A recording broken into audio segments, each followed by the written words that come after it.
Hello and welcome to your practice. Today we're going to be working into Ustrasana or camel posture. We're going to start in mountain and do some warm up from a standing position.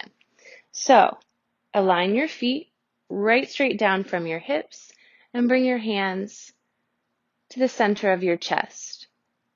Soften your gaze or close your eyes and take a nice smooth deep breath.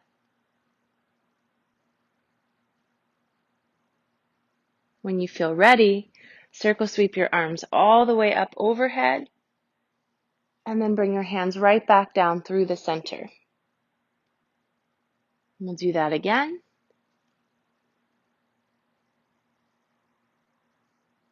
Just finding a nice breathing pattern here. One more time like that. Now we're going to add a little bit of a back bend or a reach back.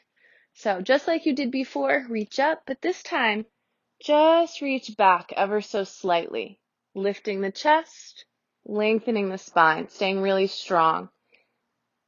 And then bring your hands back to the center. We'll do that a couple more times. Breathing in and breathing out. Breathing in and breathing out. Pausing in mountain. Now let's do that same thing, but we'll add a chair posture after each back bend. So we'll reach back, lift the chest, make sure you stay really strong through your belly to protect your lower back, and then bring your hands right down through heart center as you transition into chair. We'll do two more like that. Breathing in, and then lowering down to chair, breathing out. Reach back, and return. And then this time we'll just reach straight up to extended mountain, and then return to mountain. And take a breath. From here, we'll reach up to extended mountain, and we're going to transition right into our forward bend. So we can bring our hands right down through the center, soften the knees a little bit, and hinge forward at the hips, slowly lowering down, and just looking back between your own shins or knees.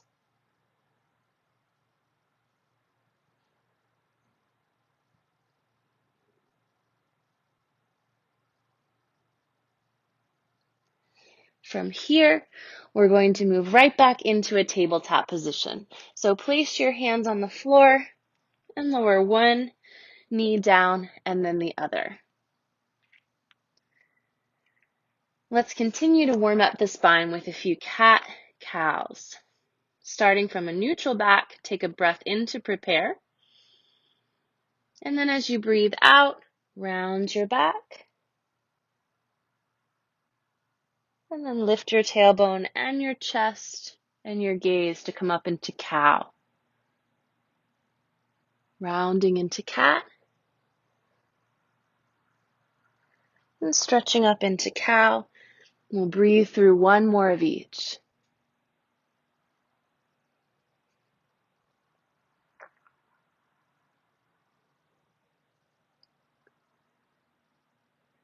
Eventually make your way back to a neutral spine and just connect to your breath for a deep inhale and a full exhale.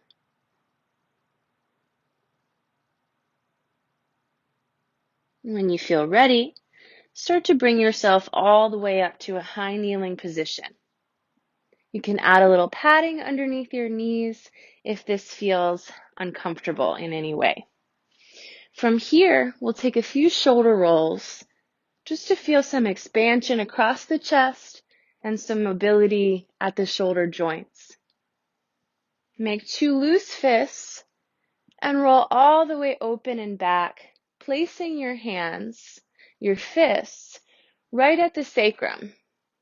You want to make sure that you're not placing your fists into the curve of your lower back.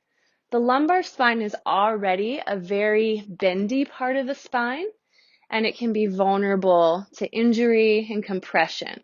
So we want to actually place the fist below that, right onto the booty shelf. That's the anatomical name. Give yourself a little lift through your chest and look up slightly, but make sure that you don't throw your head back. While that makes you feel like you're going further and doing something really good, it's actually another vulnerable spot. So besides the lumbar spine, the cervical spine is another area of the back that we need to work to protect. The reason is because there's a lot of mobility available there. So it's easy to just collapse, to feel like we're getting far, and take advantage of that weak link. So use your neck strength and keep that back bend moderate rather than extreme.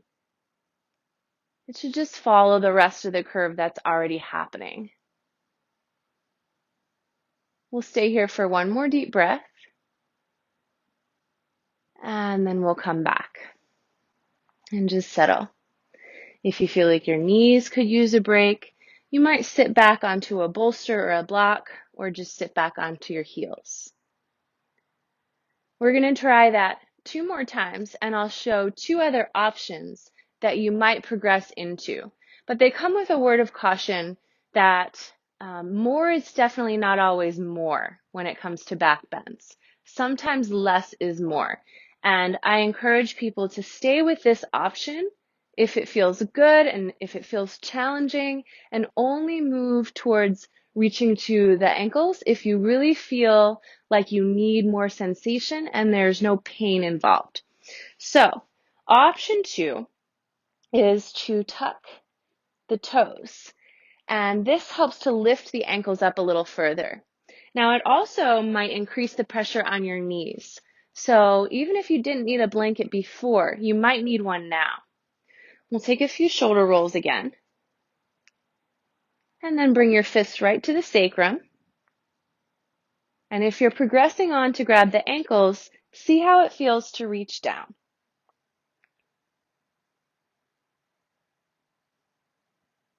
Taking a few breaths here.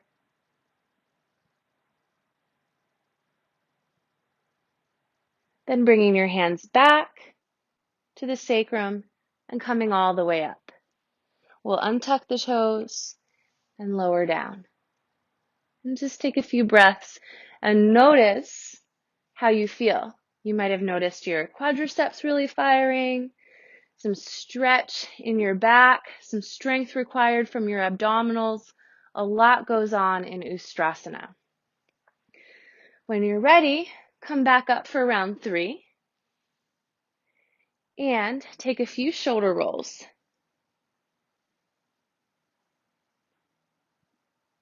You might decide that you need to go a little further, in which case you can leave your feet flat on the ground, just like this, and reach all the way back for the heels.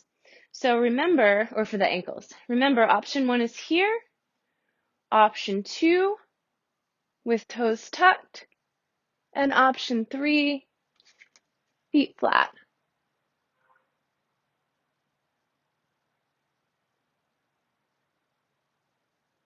When you're ready to come out, it really feels like you're doing a big sit-up, so use your core strength and then lower down. We're going to come around to a seated position.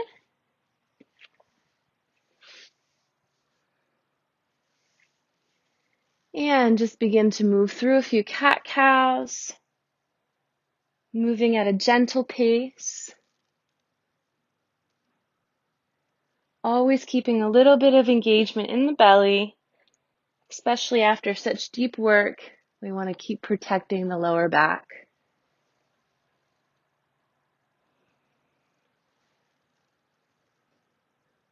We'll do one more round.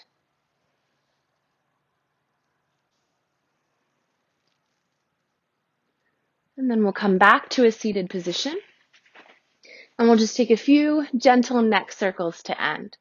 So allow your chin to lightly tuck And we'll start with the bottom half of the circle, just bringing one ear to the same side shoulder, and then the opposite ear to the opposite shoulder. Just doing a few of those back and forth. And then if your neck is feeling good, you can start to go into a full circle. But again, make sure that you don't throw your head back. Keep your circles really moderate and comfortable. When you get back down to a chin tucked position, take a little pause and reverse. Taking 2 or 3 circles the other way.